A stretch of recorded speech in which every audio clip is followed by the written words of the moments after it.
Hello everyone. Today I will explain you how can you simulate the heat equation in 2D dimension by using Basilisk. So first we have to set our problem. So we consider a square like that. The governing equation is above the square. So initially we consider that our square is equal to 20 degrees and below we heat at 100 degrees. So we're going to simulate this problem by using Basilisk. First, we have to understand which library we need, and then we can start to code. So if we see in Basilisk website, basilisk.fr, in the source code here, and you select just diffusion.h, you can see the equation. So you have theta times the time derivative of f equal to the nabla scalar d gradient of f plus beta f plus r. R means the source term. We don't have this. We don't have also beta f. So beta and r equal to 0. But we have this, and of course theta equal to 1 in our case. So we need this solver to implement the heat equation. If we see the documentation of this solver, you can see diffusion.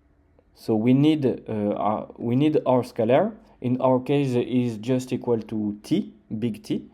We need also the dt, the time step, and the diffusion coefficient in the direction x and y, but it will be the same in our case. And you can see scalar r is equal to 0 for us, beta 0, and theta equal to 1. But by default, r and beta is r0 and theta is 1. So for this, everything is done.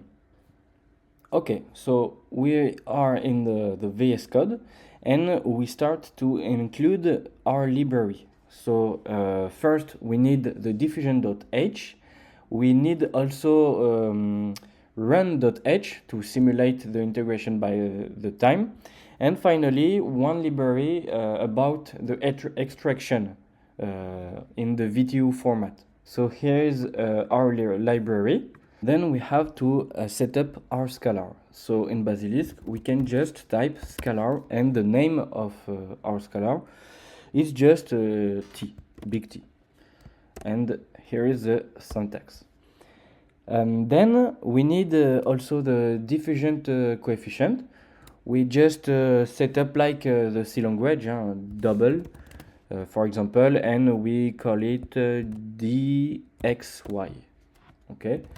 In our case, just set up just by 0.2, like that.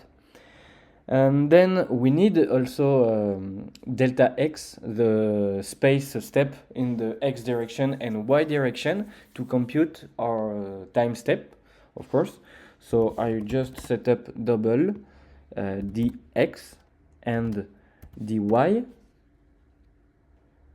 Then we need also to implement the diffusion coefficient.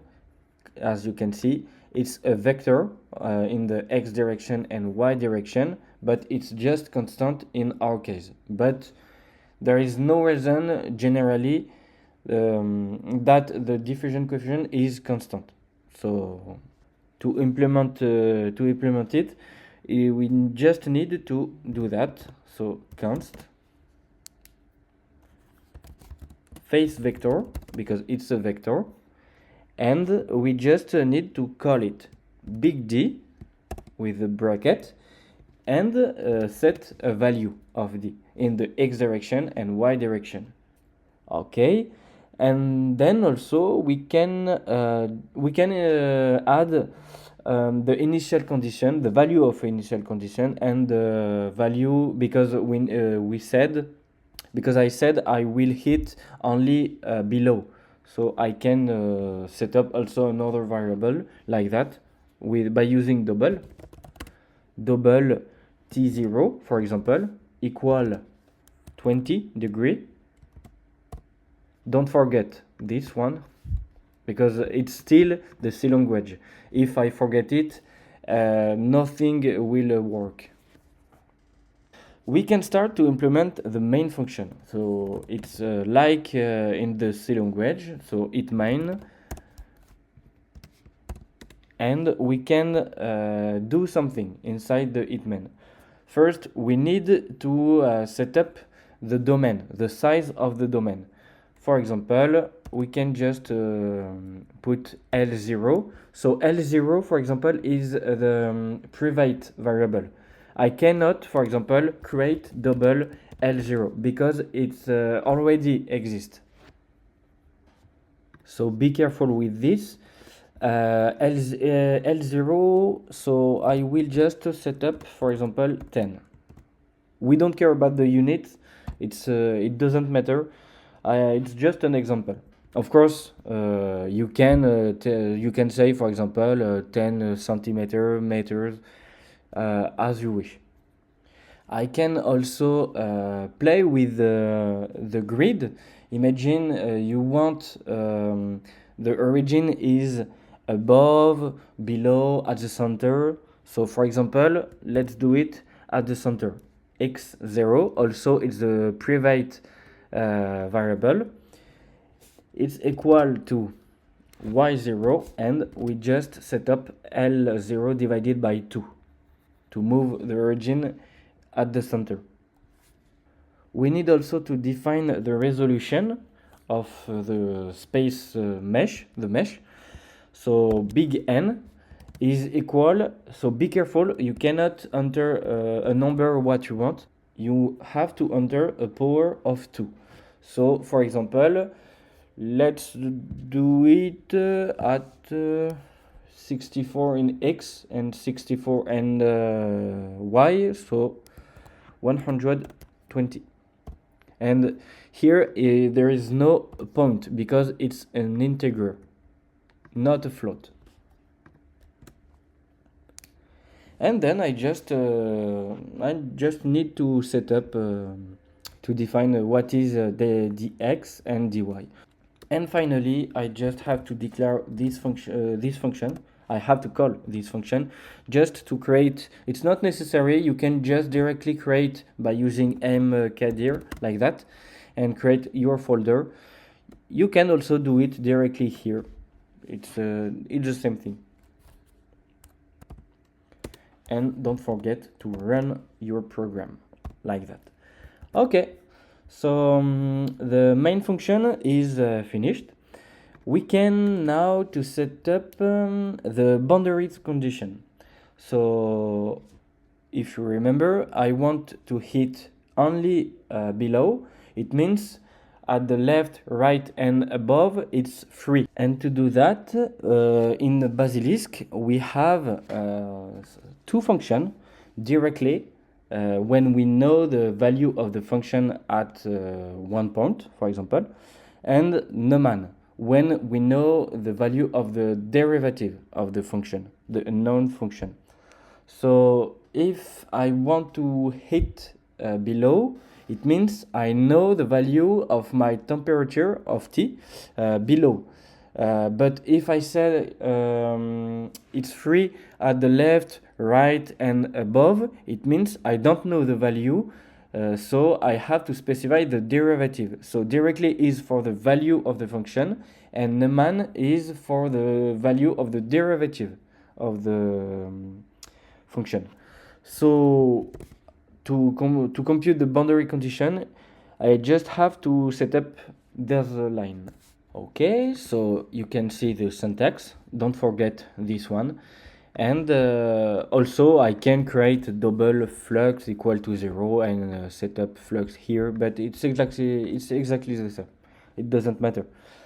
Okay, so we have our boundary condition, and we need the initial condition.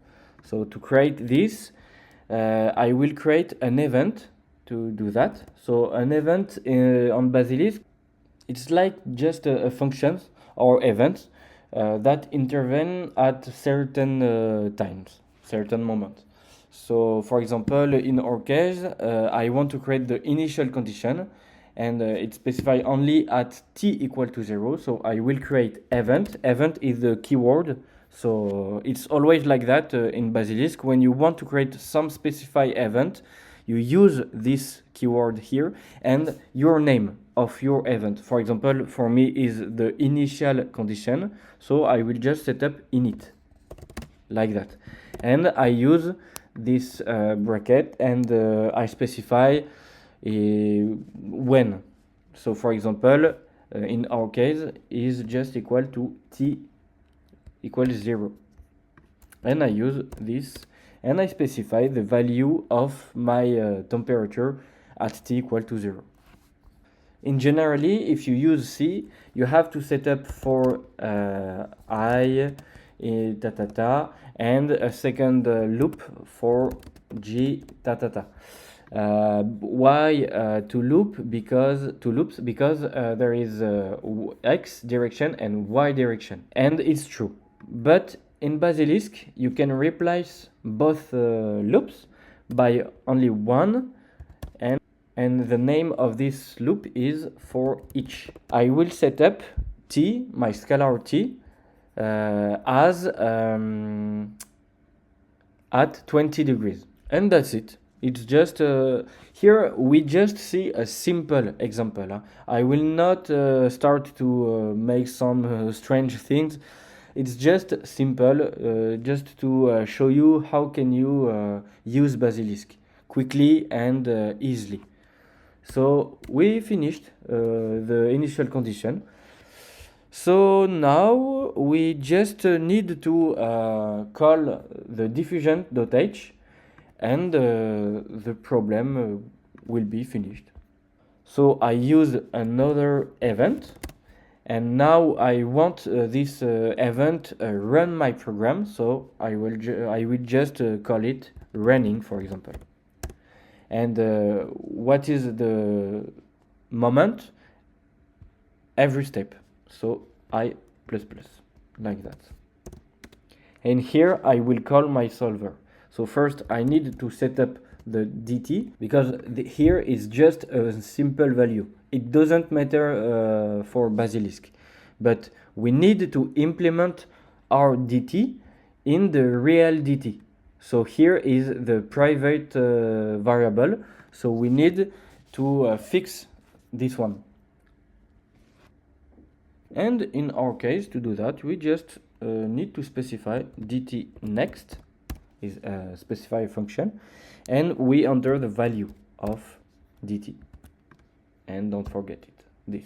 Finally, we just need to call the diffusion, and we need to enter some variable. What variable? We just need to recall. We need the scalar f, so t for us, double dt, it's already done, and the phase vector, the diffusion coefficient. Okay, so we need big T, dt, and finally d, like that. And finally, I just specify both function. This one is to save my data in a dump file. So I use this library to extract my data in the dump file folder. And this one is just to set up a bar processing. It tells me when my simulation is finished or not. This one is not necessary, but you need to have this one to extract your data. And finally, so we finished the program. There are 56 lines. So now you just need to compile and compute the problem. So you can see my bar processing, and my simulation is finished. So now the next step is just to open your data in ParaView. So here is ParaView. To use it, you just need to go here, directly here, and here is your data.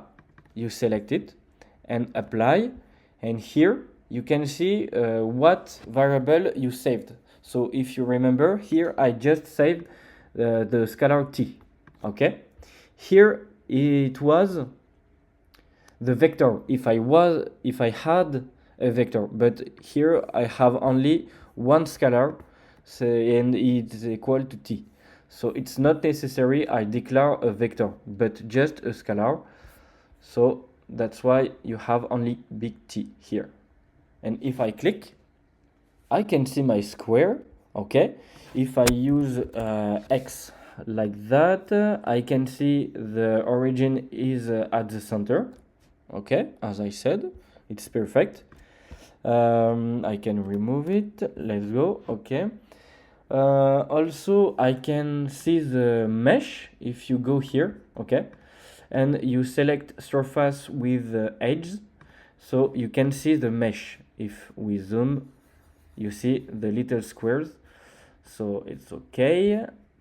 I just use the surface, and that's it. I can just run the simulation, and here is the diffusion equation in 2 dimensions.